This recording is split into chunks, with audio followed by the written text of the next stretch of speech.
Une jeune fille nommée Lam Tua vit dans un quartier pauvre de la banlieue de Taipei.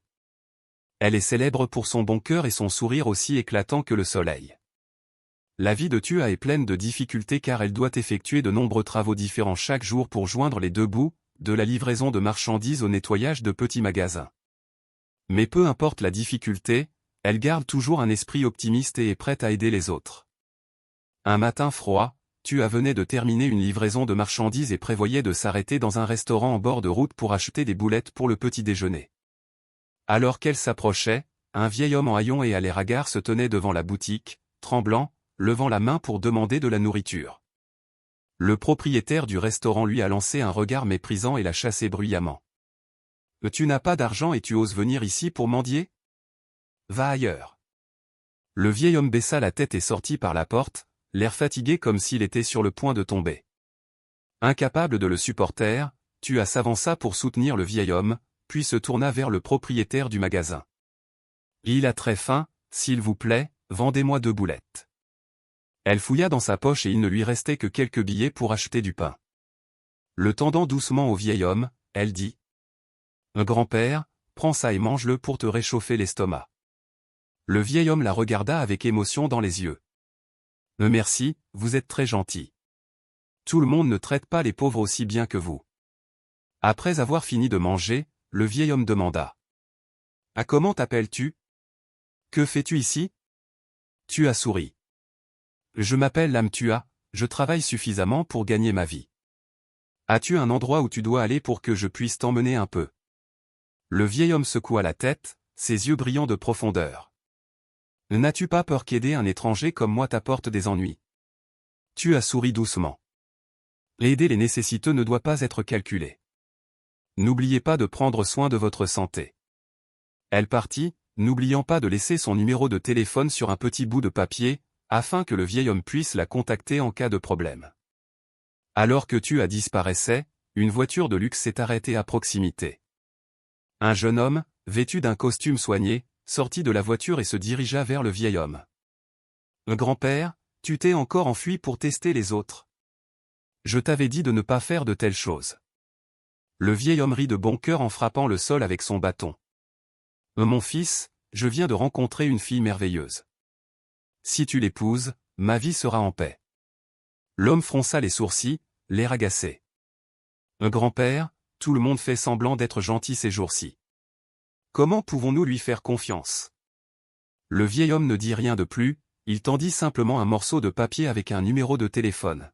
« Tu devrais essayer de la rencontrer. Parfois, les choses simples sont les plus difficiles à trouver. » L'homme était sur le point de dire quelque chose, mais quand il vit le regard déterminé de son grand-père, il soupira simplement. Il ne savait pas que cette rencontre fortuite allait complètement changer sa vie et celle d'une fille nommée Lam Tua. Une autre sensation chaleureuse que Lam Tua n'avait jamais ressentie auparavant. Elle ne le voit plus comme un mari sous contrat, mais comme un élément important de sa vie. Cependant, la vie à deux n'est pas toujours rose. La nouvelle de leur mariage surprise a commencé à se répandre dans les médias. Les articles ont soulevé de nombreuses questions et même quelques rumeurs malveillantes sont apparues.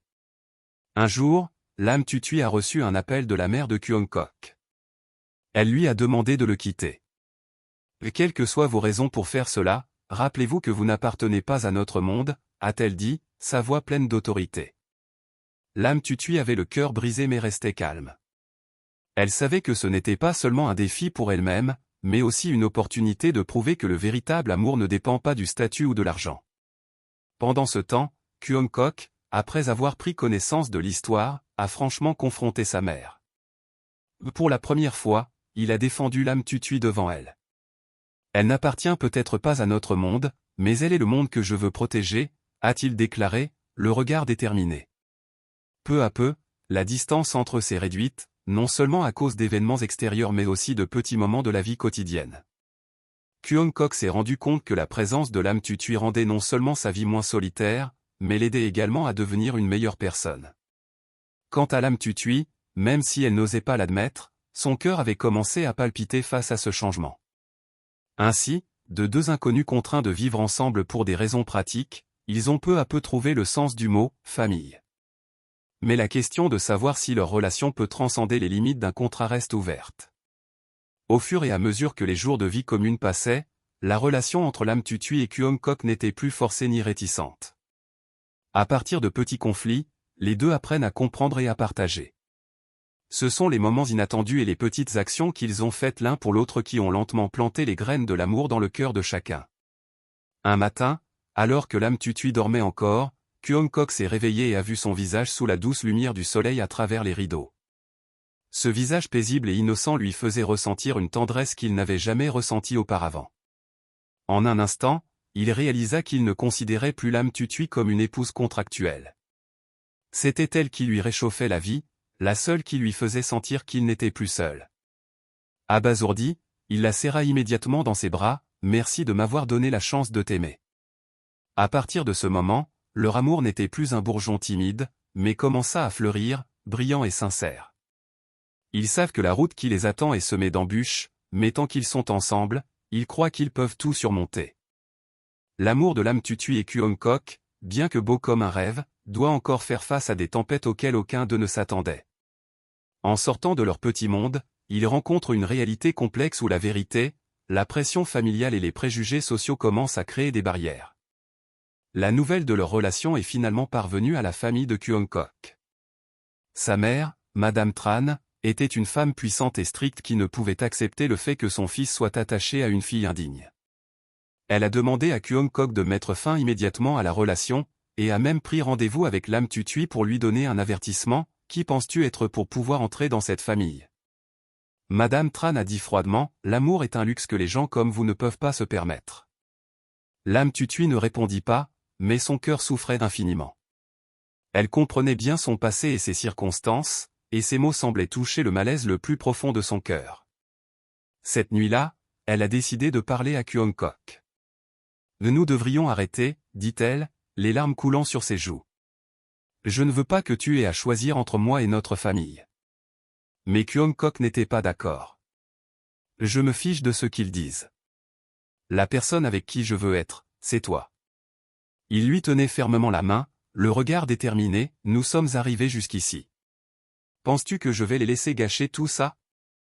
Ces paroles ont à la fois touché et effrayé Lam Tutui.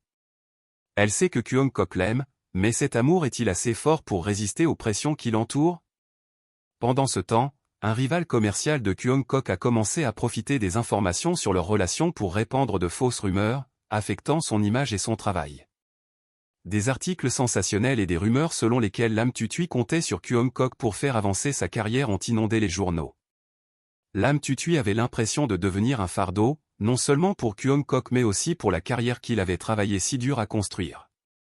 Le point culminant de la tempête est survenu lorsque Kyung-kok a dû faire face à une assemblée générale tendue des actionnaires, au cours de laquelle de nombreuses personnes se sont opposées à ce qu'il continue à jouer un rôle de leader s'il ne résolvait pas de manière décisive ses problèmes personnels.